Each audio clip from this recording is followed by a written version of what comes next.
Okay, today I think we can talk about IFR procedures, and we can just do them out of order. So today let's talk about RNAV. So we'll do the RNAV into Key West. So step one, let's brief it and talk through it a little bit so we know what we're doing. So how you brief an approach, and we can talk about that more in detail, but again, this is kind of out of order.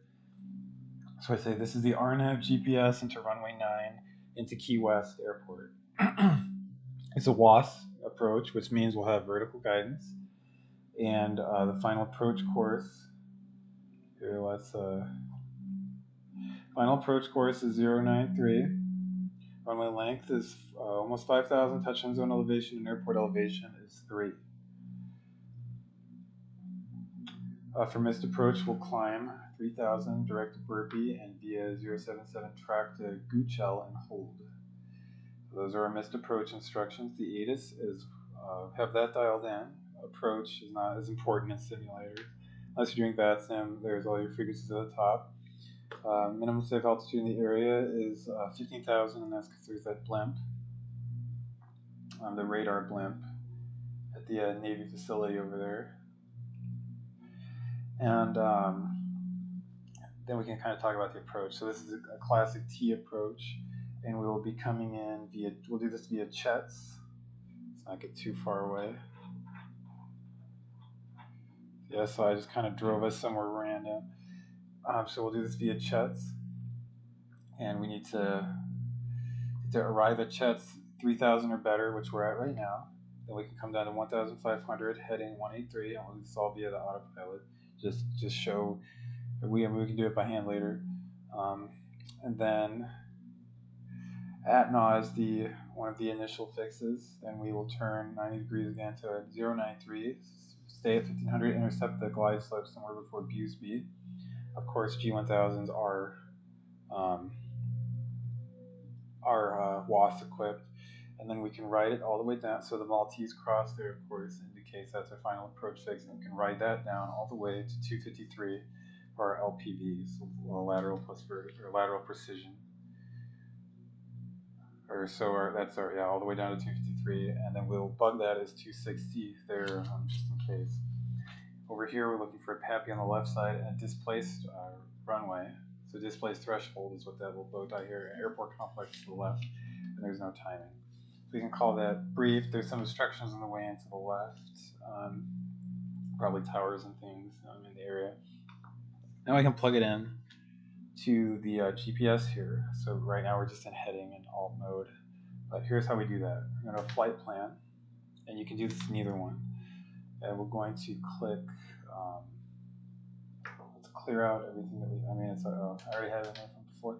Okay, procedure, select approach. Let's be positive what they're doing down there. 0031.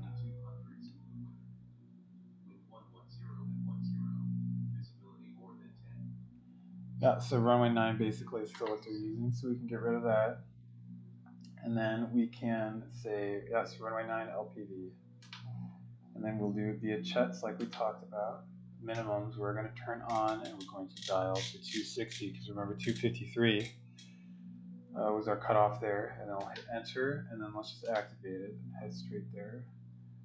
So now we'll get a direct to Chet's, and now we can put it in nav mode.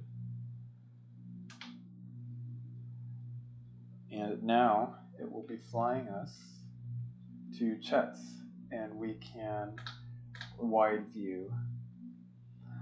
We also have this vertical guidance. So hit the cursor, come down here. So here's our vertical guidance.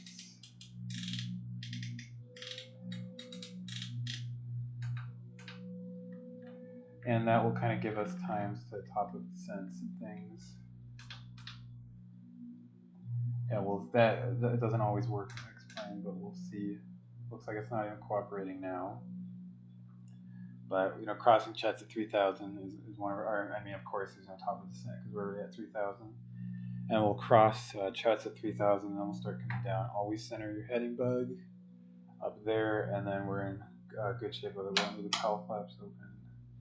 We'll kind of reorient ourselves here now that we're on the leg. And then the next kind of things we can be thinking about is our vertical profile, which is where this will pop up, and then need to be worrying about putting it into approach mode. This is just brightening up the display here. Put it into approach mode once we're established on part of the approach. So when you dial in an approach, the corgi fix, that's fun. So when you dial in an approach, what we want to do is be checking that it makes sense. So Chets, yes. Atna, yes. Busby, yes. Runway 9, yes. Then 253 is our minimums. Then missed approach, put the burpee first, and then to Guchel and hold. Perfect. So this all agrees, and all of these altitudes make sense as well. So white altitudes are programmed in there. Runway is at 38 feet, and these blue ones you can kind of play around with a little bit. Okay, so now we're inbound to Chets in this twin engine Baron.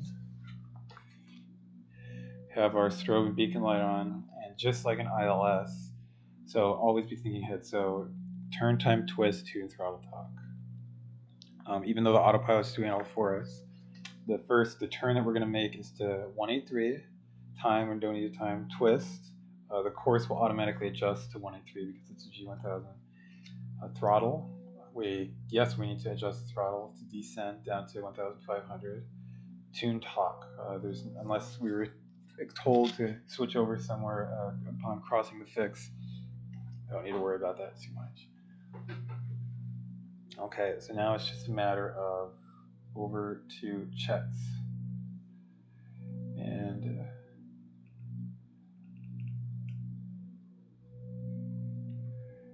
we can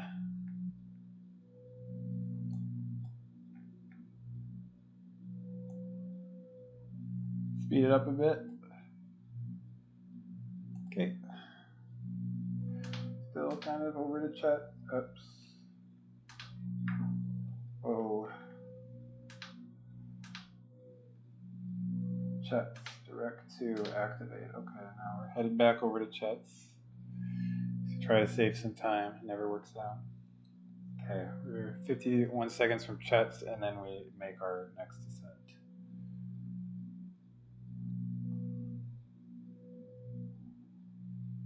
So, yep, programmed in there, left turn.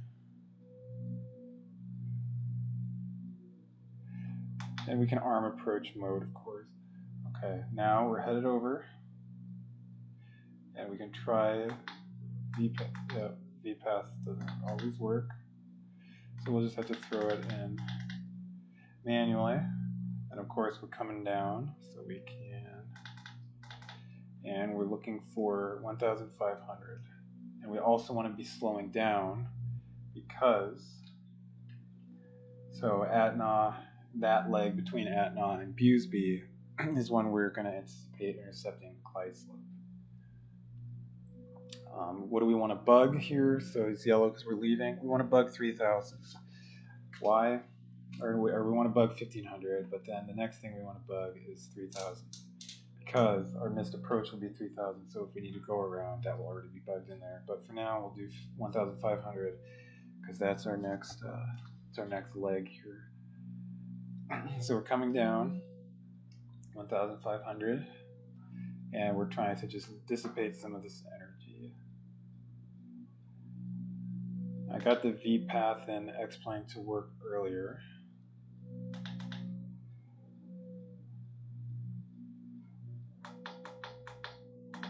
I don't know if I'm going to get lucky again. But just do it. We're just going to dissipate some energy, keep the heading bug at the top, and then now we're making the turn inbound to Busby. Okay, click that off. Click that. We don't need highlighted things up here. And then we can even turn that over manually if we want, because we know it's going to be 093. Then So our kind of glide slope is active and coming up on 1,500 feet, and we also have the glide slope's live coming up at 1,500 feet, and we need to slow it down to gear speed because, again, we're going to treat this just like an ILS, and we're going to configure when we're a dot above. We're going to run through the whole CGUMPS checklist when we're a dot above. So we just want her to be slow enough that that will cause any problems. So here, the gear speed in a Baron is 152, so somewhere around here will be great if we sustain that. The autopilot will sort out, making its way over, getting itself centered on the line. So the localizer's alive, and glide slope is not alive yet. That's the next thing we'll be looking for. Localizer's alive. There's Key West and distance. You can kind of make out the PAPI already. And again, so much situational awareness everywhere. PAPI is going to be on the left side, and we're looking for displaced threshold. The speeds again in this Baron, 120 is a very reasonable speed for final approach. That keeps you well above the blue line. Blue line, of course, being VY on a single engine, so kind of maximize your performance on a single engine. So if something goes wrong while we're down there, bug on top, and we're really just looking for glide slope to come alive. We're at 1,500, which is the prescribed altitude here, and we're waiting for glide slope alive. And so zooming in a bit here. You know, don't maybe play with steps too much. Because again, if it was all you and not the autopilot, it would be kind of tricky. There's just a lot of moving parts. Okay, glide slope's alive. So pretty soon we're going to start making callouts, and pretty soon, so you know, white things are arms, blue things are active. So the GPS and vertical guidance are activated. So dot above, we're going to say clearance. Do we have clearance? Yes. Gas. Don't need fuel pumps in this. Undercarriage. Speed checks. Gears coming down. Keep your hand on the gear lever until you see 3 green. Y, just to remind you. Clearance, gas, undercarriage, mixture. Make sure we're full rich. Propeller, not yet, but we can turn the prop sync off, and we can bug 3000, which is our go around. Or missed approach. Clearance, gas, undercarriage, mixture, propeller, switches. Turn our lights on except for the nav, and we can throw in the approach flaps, and then we can aim for 120 knots, whatever will get us to 120 knots. We're coming over the cruise ships at sunset here, and we'll make our callouts 1,100 for 260. See, we have our barrel minimums that we plugged in earlier. 260. So 1,000. So 1,000 for 260. Callouts are super important. We're going to disengage the autopilot right at minimums. Yeah, we're pretty good on speed. Go like a hair slower. So speeds we're looking for 120, 800 for 260. Don't forget the callouts. 120 on approach, and then we're crossing the numbers at 95 is good.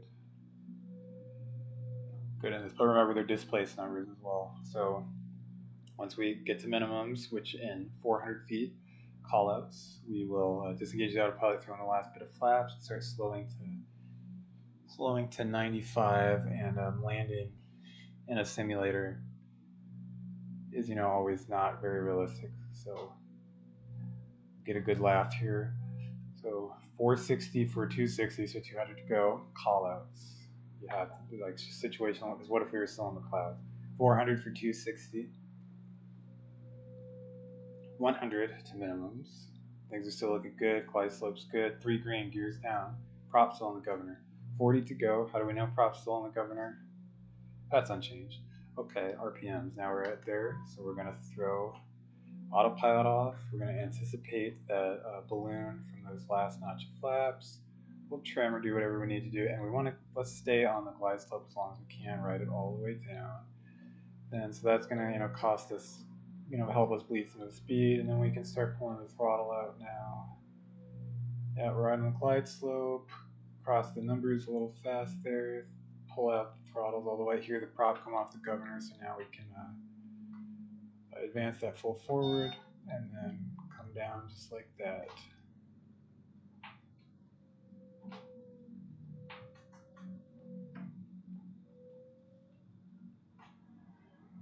All right, and then if we had to go around, of course, we would press the button, and then that would sequence our missed approach fixes, and then we'll just get off the runway here and do whatever. So that was basically how most RNAVs are constructed. If anything was unclear, let me know.